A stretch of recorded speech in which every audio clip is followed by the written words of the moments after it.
a promise so sweet. Yeah, your word is etched on my heart, and there's nothing that can wipe away these permanent marks. Oh, I put all of my plans in your heavenly hands. Oh, your cause is my own. Yeah, your world is my home. I put all of my plans in your heavenly hands. Oh, your cause is my own. Yeah, your world is my home. You're the fire inside my bones. Oh, I'm burning with a purpose, aligned with your own. Oh, oh, and your will is etched in the stars, shining light into the darkness and into my heart. Oh, I put all of my plans in your heavenly hands. Oh, your cause is my own. Yeah, your world. Oh, I put all of my plans, oh Lord, in your heavenly hands. Oh, your cause is my own. Yeah, your world is my home.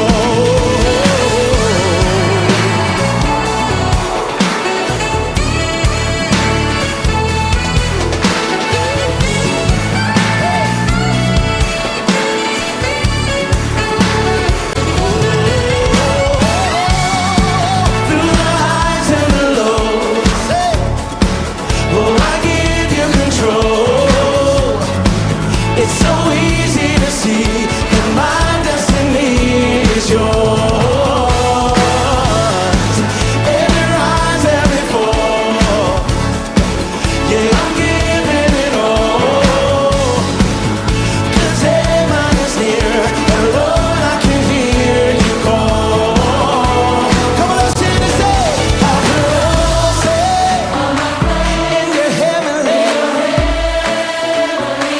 oh, your cause, Lord. Yeah, your word. Oh, I put all of my plans in your heavenly, oh, your cause, Lord, is my own. Oh, I put all of my plans in your heavenly, oh, your cause, Lord, your word. Oh, I put all of my plans, oh Lord, in your heavenly hands. Oh, your cause is my own. Yeah, your word is my own.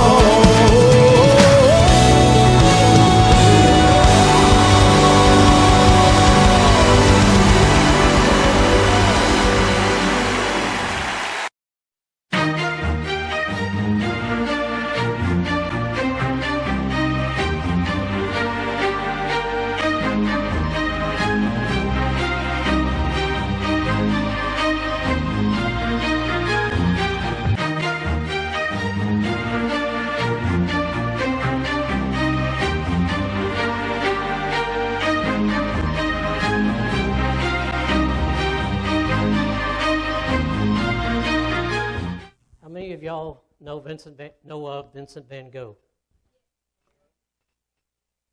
How many of you know his relatives?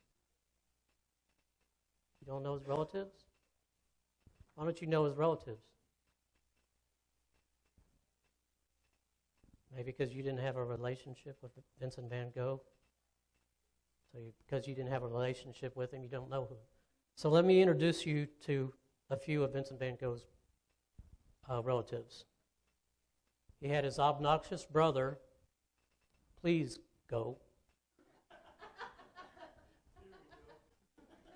He had a very dizzy aunt, vertigo. He had a prune-loving brother, gotta go. He had a convenience store owner cousin, stop and go. Had a ballroom dancer aunt, tango. His nephew was a psychoanalyst, ego. He had a fruit-loving cousin, mango. He had a sister who loved disco, go-go. And he had a bouncy little nephew, pogo. And last but not least, his constipated uncle, can't go.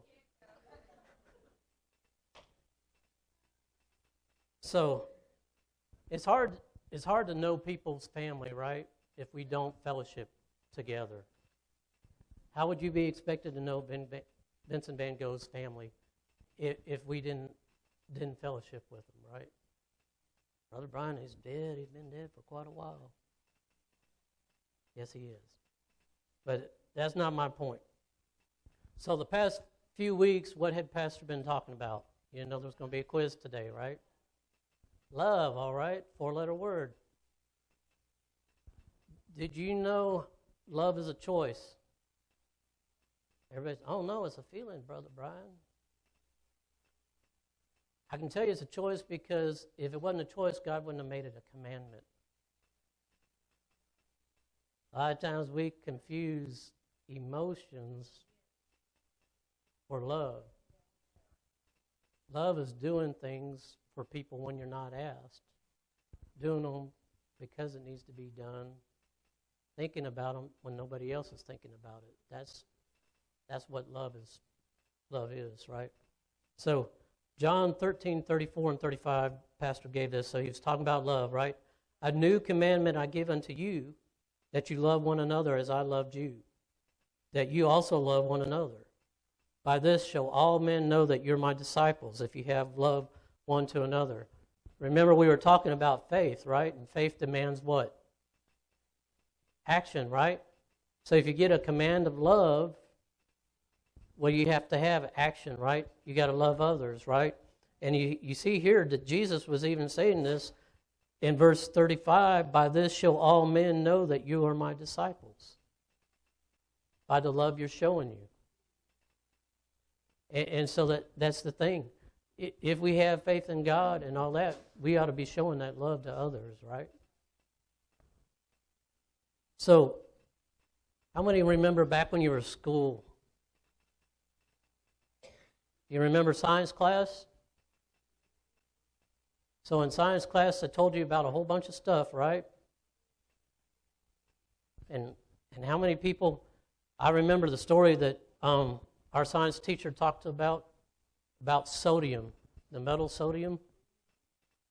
Anybody know where I'm going? What happens when you put sodium in water? It has, no, that's NaCl. I'm talking about sodium metal. It has a violent reaction. It turns to white fire and all that in the water. So you can't pour water on it to put it out. It's a cool reaction. I remember she had one of these glass, it was probably plexiglass enclosed things. She took it with tongs, had big gloves on, a face shield. She put it in the water, closed that thing down, and that thing started going off. And then she told us a story. She said, that's a pretty cool reaction, isn't it? Let me tell you a story, though. One of my students one time thought it was such a cool reaction that they borrowed a little bit of that sodium, put it in their pocket. Later that day, got a little warmer. What happens when it gets warm?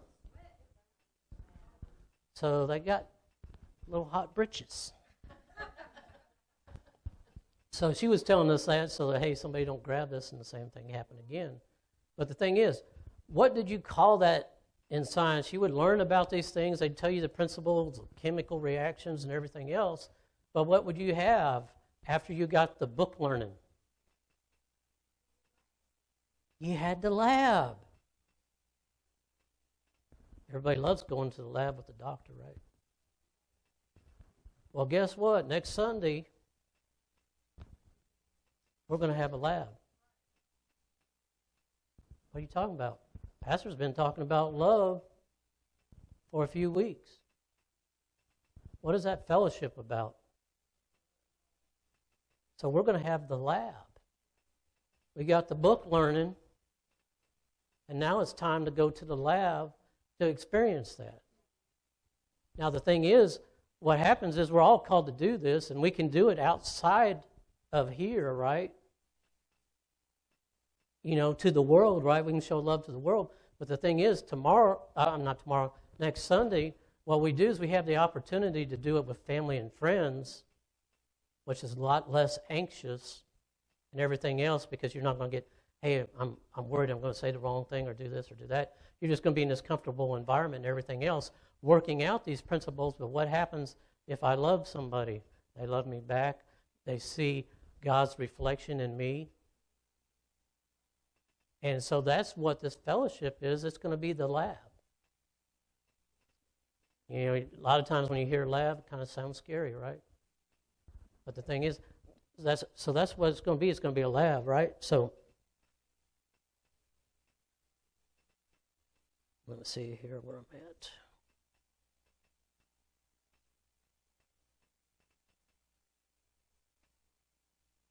The other thing that you're going to find is you're going to get to know people. You're going to learn their relatives' names like Can't Go. And of course, it may be really hard to find the Can't Go people that didn't show up to the fellowship, right? So you can't learn about them, right? But the thing is, you're going to learn more about them. And then what's going to happen is those people will become real to you. And what do I mean? It's like, hey, you know some people, you know their name, and they become superficial. But the more you know somebody, the more you respond to news about that person. And when it comes time to pray, what's going to happen? If you know somebody, if you hear somebody, hey, somebody was in a car accident, please pray for them. But I'm saying you hear it on the news, right? And or somebody gets up here and says, hey, Billy Bob's third cousin on his fourth side that you don't even know, never seen, his aunt died or was hurt in a car crash, please pray for him. Well, you may say you pray for him, and maybe you do, maybe you don't. You know, sometimes you forget. That's why I'm always a big proponent of praying right then. That way, if I do forget, I have prayed. You can always pray again, so that's not. So, but what I'm saying is, if you know who you're praying for, then you pray with a different earnestness. It means something to you. If I hear Lamarcus, his mom is hurting, of course I know both of them, right? And so I can pray, but I know he really cares for his mom, and so I sit there and know, hey, it hurts him a lot that she's sick and all that. So I sit there and say, hey, I'm really going to pray in earnest instead of just saying, okay, Lord, please heal that person, and then moving on. You're sitting there thinking about that person, right? And then the other thing is, depending on what kind of state it is, you may say, well, hey, can I get them a meal and bring it by their house or something like that? Because are you going to do it for that person you didn't know? But you will for somebody you do, right? And so what happens is, when you start fellowshipping with them, people become real people to you with real consequences. Because a lot of times you say, you feel like there's no real consequences. Hey, if I don't pray for this person or don't act on their behalf or anything like that. But as you get to know them, then it becomes, hey, these are real people, and I realize stuff's going. If I don't pray for them, maybe nobody else does. You start sitting there and saying, hey, I'm going to stand up for this person because maybe they can. I asked somebody to come down here so I could pray for Sister Shelley. She's under the weather. She's not here, but so we've had somebody stand in their proxy. I saw Brother Dennis down here. I assume he's having somebody praying for Linda. So the thing is, that they're loved ones and we care about them, and so we're having somebody stand in and pray for them. But if you don't really love them, you don't really sit there and care somebody prayed for them or not. Hey, whatever. And so that's what this fellowship does. It allows us to grow together and get ties to each other, so it becomes real. The other thing is it comes into testimony. Because what happens is there's a lot of answered prayers in this congregation. But a lot of times you don't know them. And so people start talking and sharing their experiences, and then the next thing you know is, wow, I didn't know that. God is moving. You know, and so stuff like, oh, well, if God could do that for them, maybe he can do this for me. And then the other thing is, if they survived that, I can survive that. You know, because a lot of times people go through stuff. A lot of times we don't share a lot of the rough things we go through. A lot of times there's a lot of hurt in that, right? But the thing is, all things work towards the good for those that love the Lord and called according to his purpose. A lot of that I sit there and see is a lot of times we go through things so that we can be a testimony for others to say, you can make it through. God helped me through some bad things. You know, hey, I'll give you an instance. I haven't told anybody about this. Kimberly doesn't even know. The day we were going to celebrate her graduation, I was getting moved to a new job. They came to me like this and said, hey, boom, we need you to write this quick job description, and you're moving to this other job, which I was in a team lead position, and then I was going to an individual contributor position, and I was like, man, this seems weird. As a team lead, you could always get things HR on you, so I start going through, did somebody complain to HR? Normally HR will come and tell you if there's some kind of issue that you did wrong, but they said, I started going into, are they trying to protect me, move me into this other job so they don't have to fire me? Am I on the way out the door, so to speak? This is the last chance. And I'm sitting there, and of course, I'm not sharing this with anybody because I believe God is able to take care of it. Plus, it's Kimberly's graduation. I'm not going to go to that and bring that up, so I didn't tell Tammy about it. I didn't tell Kimberly about it. But I'm sitting there at that graduation. I'm sitting there going, yay, man, this is great, you know. But I'm sitting there walking through it. And so I'm praying about it and everything else, and, you know, I'm still working there. And it goes back to miscommunication. Just to make a long story short, because I went to somebody else and I said, hey, I don't know if I'm on the way out here, you know, or not. And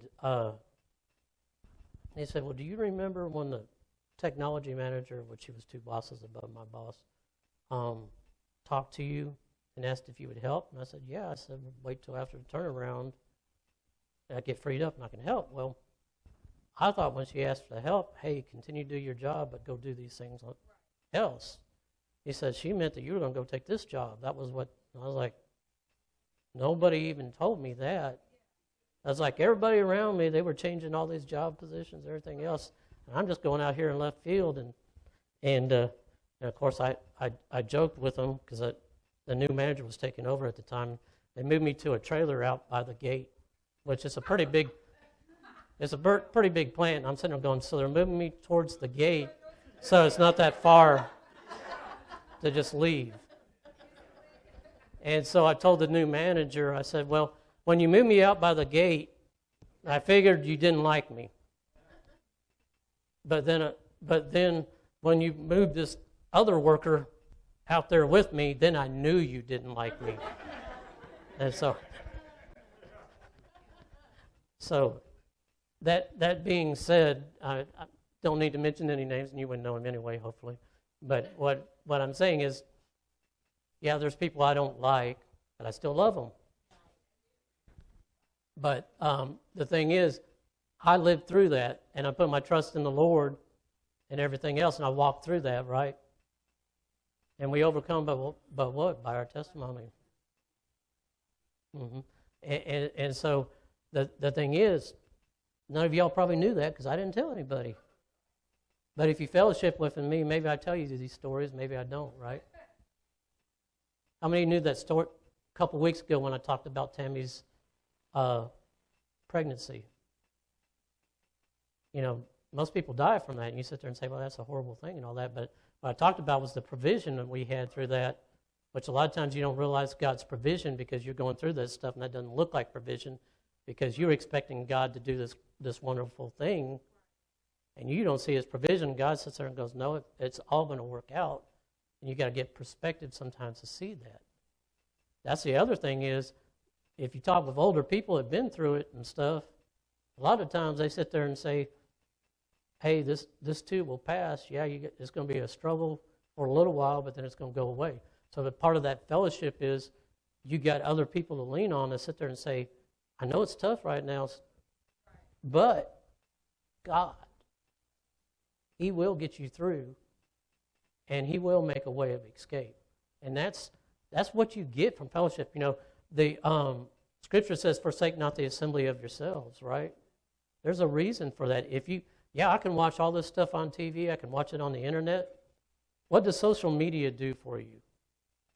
It actually isolates you. And the other thing, you know what social media does? Very rarely does anybody put their struggles on social media.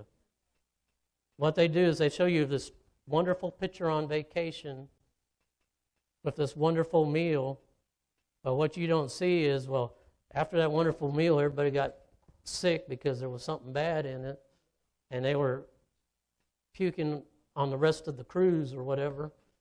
You know what I'm saying? They just show you the beautiful stuff. But when you start fellowshipping with somebody, you start to say, yeah, they struggle too. You know, everybody says, hey, you sit up there in a tie and a nice shirt, you don't go through any struggles. You don't understand what I've been through. Maybe I haven't gone through some struggles you have. Maybe I've gone through worse. It's different, but what I'm saying is I can still put my trust in God, and I can tell you how I got through that. And sometimes it's like Peter stepping out of the boat to walk on water.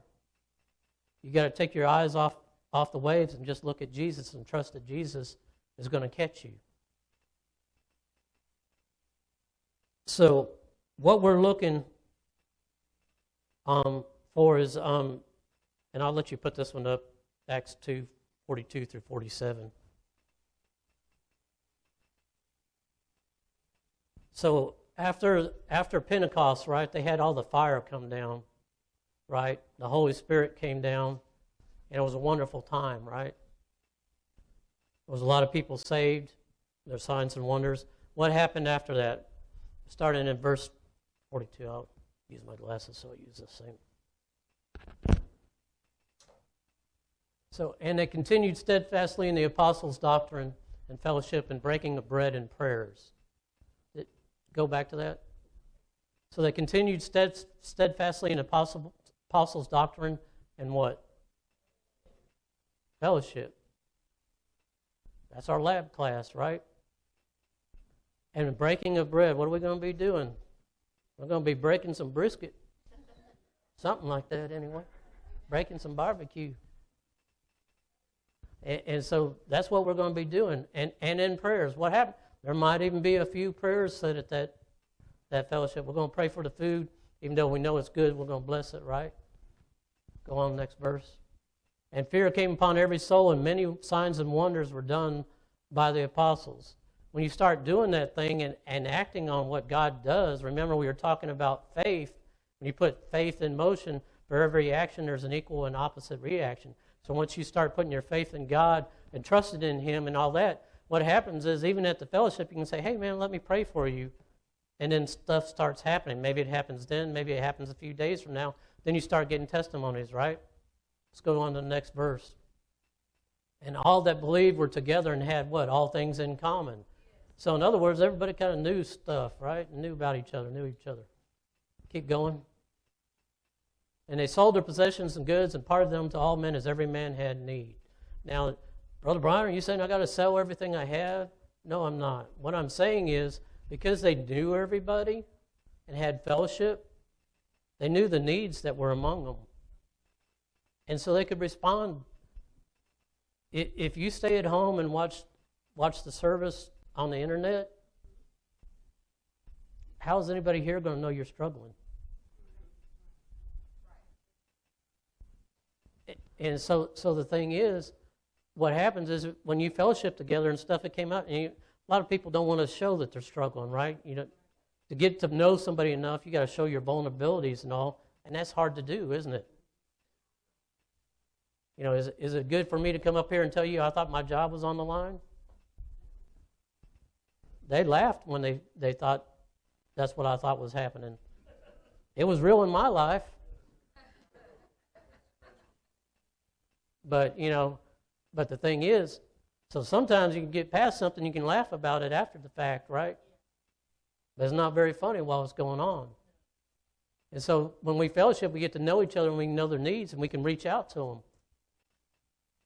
I'll give an example. I think it's okay. Don't know all the details of it. Vonda's car was in a wreck, and they were going to try to fix it. And it turned out the people that were going to fix it decided to give her a car. It looked like it was a Jeep or something like that.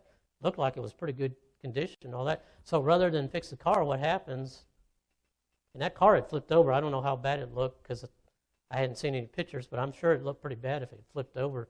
So she got another car out of it. If nobody knew that it happened, there's a lot of people in here didn't know Vonda was in a car accident, did they? And so the thing is, if you don't know, how can you pray? How can you act? But what happens is you have these fellowships and everything else. That's when you get to learn people and know what's going on, right? Let's keep going. And they continuing daily with one accord in the temple. One accord means of the same mind and the same effort. Seek ye first what? The kingdom of God and his righteousness, and all these things will be added unto you. So what they were doing, it was all about kingdom. So they were in one accord in the temple and breaking bread from house to house. They did eat their meat with what? Gladness and singleness of heart. And so the thing is, hey, that's what we're going to do in lab class, right? And I think 47 was the last one. So they were praising God and having favor with what? So that's interesting. They started having favor with all the people. So what happens is you get to know everybody and stuff, and they know your issues and stuff. It's, hey, my son lost his job and all this. And you say, well, hey, so-and-so's hiring over here. Or, hey, I can put a word in for him or blah, blah, blah. Next thing you know, they got a job, right? So you have favor with what? All the people. And the Lord added to the church daily as should be saved. So what happens is you get in these fellowships, and then people bring friends and everything else. And what happens is a lot of people see Christians as hypocrites, which we are. We say we love everybody. Well, at least maybe I am. I don't know, maybe some of y'all aren't. I'm not saying the person that's on your row, but I mean not you, but somebody else on your row is a hypocrite. And so the thing is, we all sin and fall short of the glory of God, right? But we are forgiven, right? And so what happens is, sometimes people put you on that pedestal and say, hey, you say you're a Christian, but look at the life you live. Well, hey, I'm still struggling. And so the thing is, I'm going to overcome by the word of my testimony. How are you going to get my testimony? By fellowshipping with me. And so what are we going to do in our lab? You ready? Here comes point number 1. It's not eat. Some of these you're going to have to figure out on your own. So number 1, what has Pastor been teaching on? So what's our number 1 point? Show love. So what we're going to do in our lab is show love. We'll show love with that barbecue. So John 13:34-35 again. A new commandment I give to you, that you love one another as I have loved you, that you also love one another. By this shall all men know that you're my disciples, if you have love one to another. So they're going to know you're a Christian by your love. What are they going to look at? How are you going to know the barbecue's good? It smells good. They're not going to be sniffing you because you may not smell good depending on how hot it is, right? But what they're going to do is they're going to see you loving other people, right? They're going to see the evidence of your faith, the substance of things hoped for, right? The evidence of things not seen. So, 1 Thessalonians 2:8 in the Amplified. Can you put that one up? Do you have Amplified, or you got Classic, or which? I'll tell you to. Just listen to this. Is 1 Thessalonians 2:8. It says, having such a deep affection for you, we were delighted to share with you not only God's good news, but also our own lives, because you had become so very dear to us. So did you catch that? Having such a deep affection for you, we were delighted to share with you not only God's good news, but what? Also our own lives.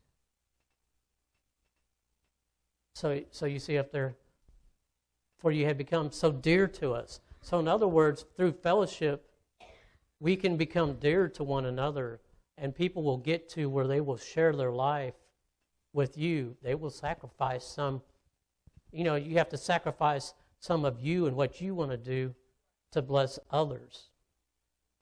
And so what happens is you become so acquainted, and people come so dear to you that's what's going to happen, is you're going to want to do things for them.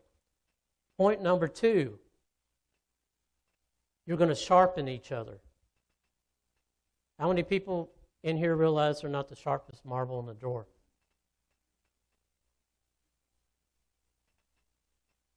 Put up Proverbs 27:17. He's got it up. Iron sharpens iron. So a man sharpens the countenance of what?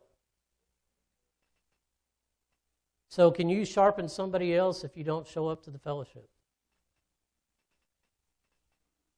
What's going to happen? Iron rusts. When you rub iron against iron, you're going to brush some of that rust off, aren't you? You're going to sharpen that iron up, right? You're going to help each other get sharp. And so that's what we're going to do in the lab class, right? We're going to sharpen iron.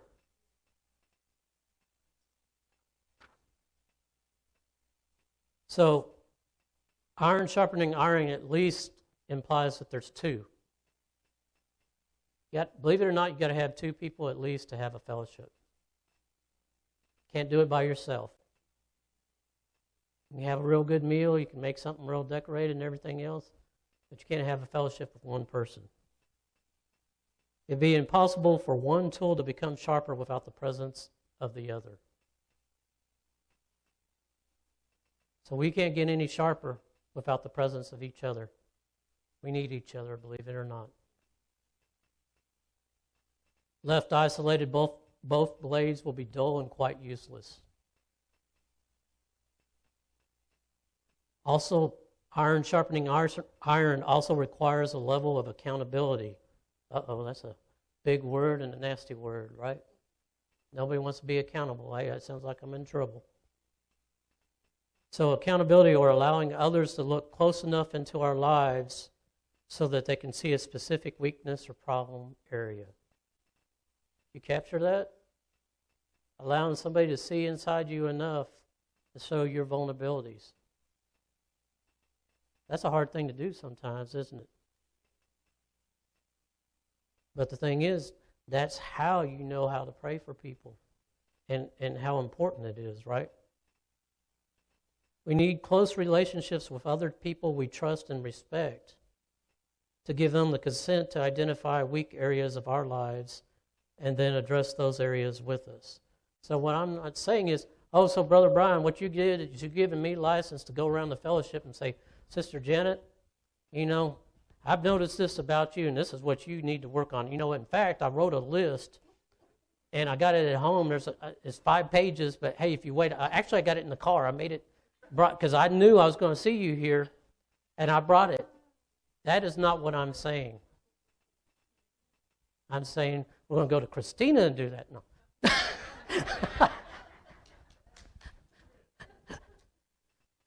But no, that's not what I'm saying.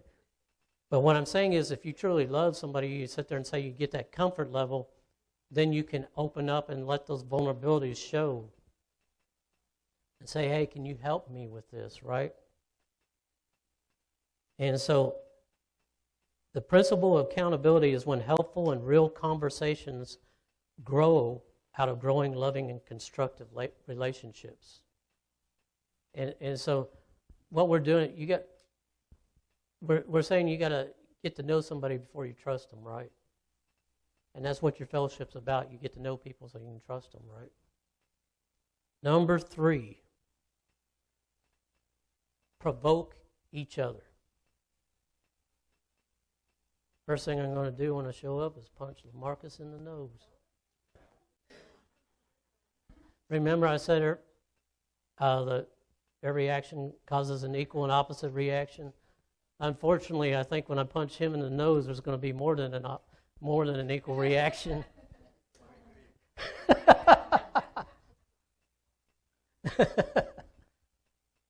Provoke each other. What in the world is he talking about? Let's put up Hebrews 10, 24 and 25. Let us consider one another to provoke unto love and to good works, not forsaking the assembly of ourselves together, as the manner of some is, but exhorting one another so much the more as you see the day approaching. So what we're doing is we're provoking each other to good works. And you know what could happen is say, hey, Julius, I saw this person over here, their fence is kind of coming down and all this widow. What do you say you got some time this weekend? Why don't we get together and we'll go over there and fix that fence up? What you're doing is you're provoking them to love. And the other thing is you might see a kid running around here doing something they shouldn't be doing or whatever, and you sit there and say, maybe they're retaliating for something that happened to them, and say, well, hey, I know your instant reaction is hit Brother Brian after he punched LaMarcus in the nose. But what we need to do is show him love. Well, I'd really love to punch him back. I'll show him that love, right? But we got to provoke each other, right, to good works. That's what God expects from us. So we do not just put in our time just to make a show of appearance. Our faith is not a ritual. It must have substance. And so what happens is, once again, I'm saying faith demands action, right? And if there isn't any action, then we got to say, where's our faith? You know, faith without works is dead, right?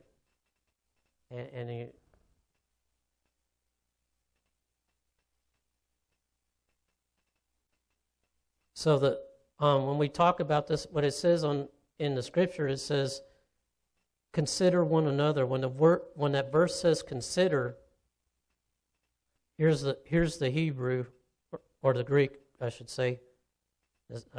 It's hard for me to pronounce it. So kat on oyo.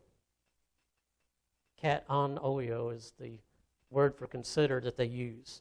It means to observe fully, to perceive, to behold, to discover, to know them. It means to get into the lives of others, to be caring and giving of ourselves by heart-to-heart encounters.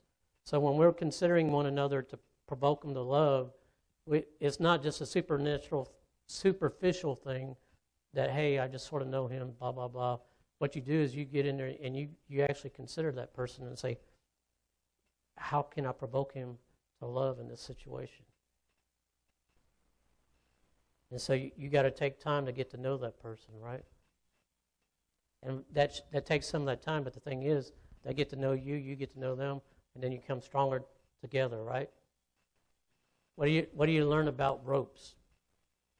Which is stronger, a single strand or two or three wrapped around together? They become stronger, don't they, when it's together? The only thing is you don't want to tie it in a knot, right? Get all knotted up, it's easier to break. So if you get yourself all knotted up, that's a bonus point. You didn't even get that. So we want to provoke one another. And guess what? We can't do that if we're not getting together in fellowship. And I think I'm going to get to a closing point here. I'm going to give y'all some time back. I will encourage you to read Romans 12. I may grab a few points out of here. The whole of Romans chapter 12 basically is how should you live your life. I'll read the first two verses to you real quick. It said, I beseech you therefore, brethren, by the mercies of God, that you present your bodies a living sacrifice, holy, acceptable unto God, which is your reasonable service. And so what happens is you're presenting your body as a living sacrifice. What you're saying is, what does that mean? What happens, that this is, seek ye first the kingdom of heaven and his righteousness, and then all these things will be added unto you. So what happens is when you're making yourself a living sacrifice, you sit there and say, God, I know you want to further your kingdom. So I'm going to do that. I'm going to sacrifice myself. What am I doing? What I'm saying is, I'm going to honor what you want done before I honor what I want done. That's what you're saying you're going to do. You're going to say, I'm going to put you before me. So what you're saying is, God, I'm going to put you. And if God's command is love, then what that means is actually I'm going to put others before I put me, right? I had something I wanted to do next Sunday. I didn't want to go to the fellowship. But no, what I'm going to do is I'm going to put others. Going to the fellowship, how many people in here might think going to the fellowship is just about whether it doesn't mean anything if I don't show up? But if you start thinking about, if you don't show up, then you're not there to interact with others and be a blessing to others and everything else. What happens is when you don't show up, it doesn't just affect you. It affects those other people that didn't get to interact with you. What I'm trying to tell you is you're a blessing, believe it or not. And people will miss out on something if you don't show up. You will miss out too, because the thing is they can be a blessing to you as also, because we saw before, give and it shall be given unto you, right? And then the second verse, and be not conformed to this world, but be ye transformed by the renewing of your mind, that you may prove that which is good and acceptable and perfect will of God. So what you have to do, remember I said Romans 12 is about how you live your life, right? Spend some time, read the whole chapter. But be not conformed to this world. The world's going to tell you all these things, and you've got to get your mind renewed. You get your mind renewed by being in the Word of God and being around people that live their life based on His Word. And that's how you renew your mind. Because if you sit there and watch the news, you're going to get all wound up by everything else. You're going to get all knotted up, and that rope's going to break. They're going to tell you how inflation's so bad, and if you do it by the real numbers that are not even talking to you, it's worse than you think it is. But then if you go back and say, well, God's provision doesn't always show up. Gas prices went up close to $5, and I was still able to get back and forth to work, wasn't I? God must have been helping provide, huh? You know, a lot of times we don't see it. The raven was bringing you food, but you weren't eating. You might have been eating at McDonald's instead of the steakhouse, but you're still eating, right? The other thing it talks to you in Romans 12, it says, don't think more highly of yourself than you ought to. And so, you know, you're supposed to esteem people more highly than yourself and all that.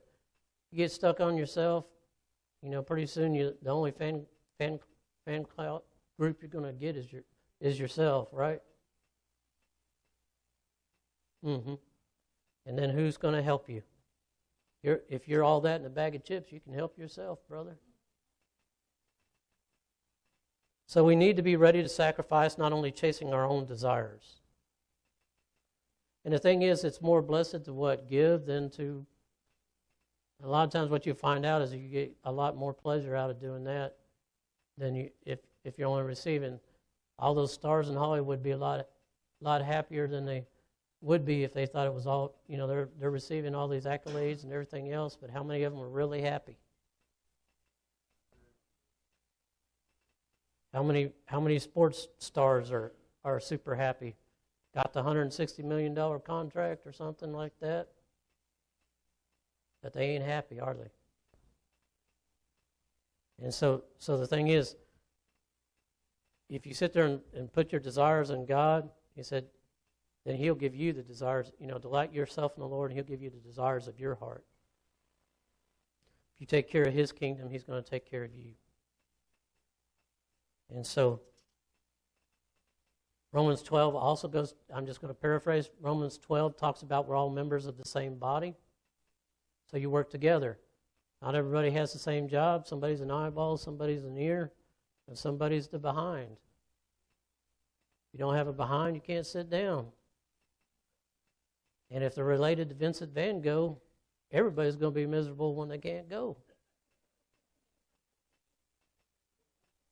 So, you don't think, oh, hey, I esteem myself more than them because they're the behind. But shoot, when you got hemorrhoids, everybody's going to know about it, right? Everybody's miserable. I'm just seeing if you're still awake, brother.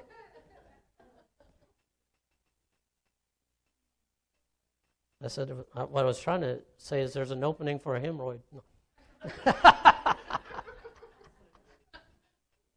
No, that was just a joke. I'm just saying, what I'm saying is don't esteem yourself higher than others. Just because you're not the behind, you think you're better than them. That's not the case, right? They have a very important job, and we'll all be miserable if they're not there. The last thing it talks about, the last verse of Romans 12, verse 21, says, be not overcome of evil, but overcome evil with good. What does that mean? That evil hits your mind so much that, like when I said I was going to pop Botley in the nose, he if he's overcome by evil, says, I'm going to retaliate, and it ain't going to be enough that I give equal. It's going to be I got to do more. But if I get to a point where I say, hey, I realize he's hurting. That's why he popped me in the nose. I need to love on him and find out what's the matter. How many times do you see a kid acting out and all you want to do is discipline them? But if you took a little bit of time to find out what's going on, you're going to find they're hurting and they're just acting out because they don't know what to do. So what happens is then you aren't overcome by evil. You overcome evil with good. And so, what are we going to do next Sunday? I heard you said eat. I know. We're going to love the barbecue. We're going to love. Point one, we're going to love, right? What's point number 2?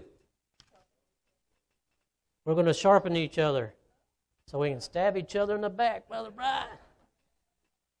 And number 3, we're going to provoke each other for good. We're not going to, and so can we have a fellowship without each other? So, how many people are ready for lab? I'm hungry too, so I'm ready for lab too. Stand up.